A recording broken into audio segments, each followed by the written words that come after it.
Nessa aula falaremos dos princípios do direito penal. Vamos falar agora sobre o princípio da legalidade, que é um dos pilares do direito penal. Ele está previsto no artigo 5º da Constituição Federal e também no artigo 1º do Código Penal.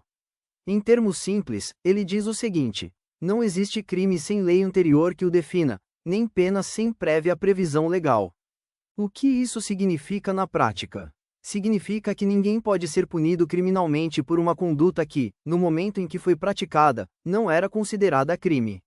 Isso garante segurança jurídica. Imaginem o caos se hoje algo fosse lícito e amanhã virasse crime, e as pessoas pudessem ser punidas retroativamente?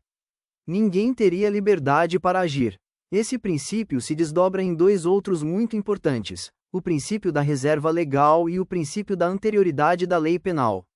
Vamos focar agora na reserva legal. O princípio da reserva legal estabelece que somente a lei em sentido estrito, ou seja, aquela aprovada pelo Poder Legislativo, pode criar crimes e estabelecer penas. Isso quer dizer que decretos, portarias, regulamentos e, em regra, medidas provisórias não podem criar crimes nem penas. Sobre as medidas provisórias, o STF entende que elas até podem tratar de matéria penal, mas somente se for para beneficiar o réu, nunca para prejudicar. Esse princípio também exige que a lei penal seja clara e precisa. Não podem existir leis penais vagas, genéricas, que deixem dúvidas sobre o que exatamente é proibido. Por exemplo, uma lei que criminalize condutas contra os bons costumes é inconstitucional, porque esse conceito é muito amplo e subjetivo. Aqui entra o chamado princípio da taxatividade, que exige precisão na descrição do crime. Mas atenção, existem as chamadas normas penais em branco. São normas que precisam de outra norma para serem completamente aplicadas. Um exemplo clássico é a Lei de Drogas, que fala em substância entorpecente ilícita, mas não lista todas elas. Essa complementação vem de outra norma. Essas normas penais em branco podem ser homogêneas, quando a complementação vem do mesmo órgão que criou a lei, heterogêneas, quando a complementação vem de um órgão diferente. Apesar das discussões na doutrina, prevalece o entendimento de que essas normas não violam o princípio da reserva legal, porque, em muitos casos, é impossível ao legislador detalhar tudo na própria lei. Outro ponto importante: por causa da reserva legal, é proibida a analogia em prejuízo do réu, chamada de analogia in malam partem. Ou seja, o juiz não pode usar um caso parecido para criar crime ou agravar a situação do acusado. Por outro lado, a analogia que beneficia o réu, a analogia in bonam partem, é permitida.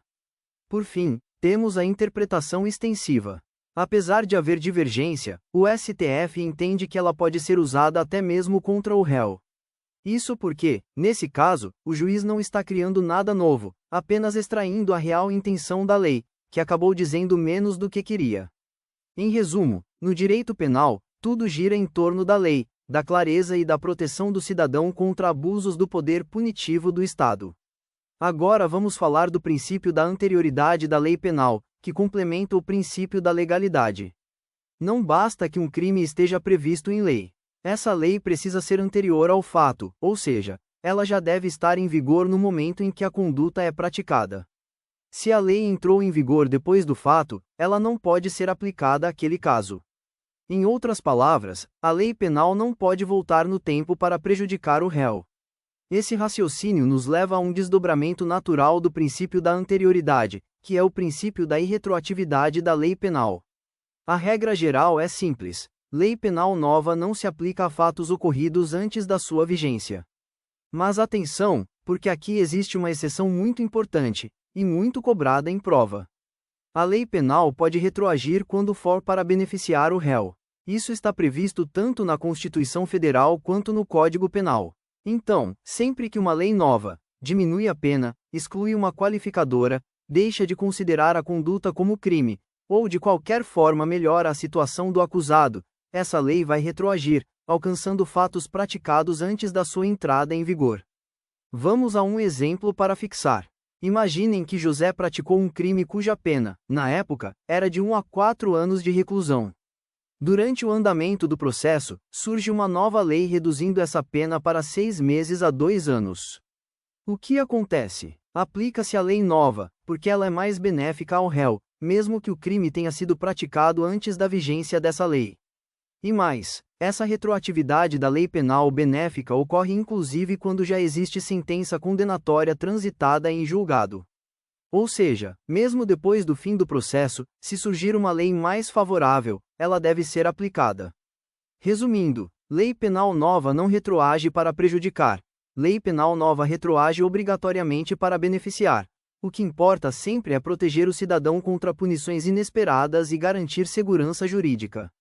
Agora vamos estudar o princípio da individualização da pena, que está previsto no artigo 5º, inciso XLVI, da Constituição Federal.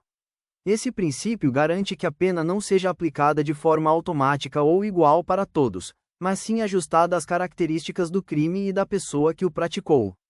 A ideia central aqui é simples. Cada crime e cada criminoso são diferentes, então a resposta do Estado também precisa ser diferente.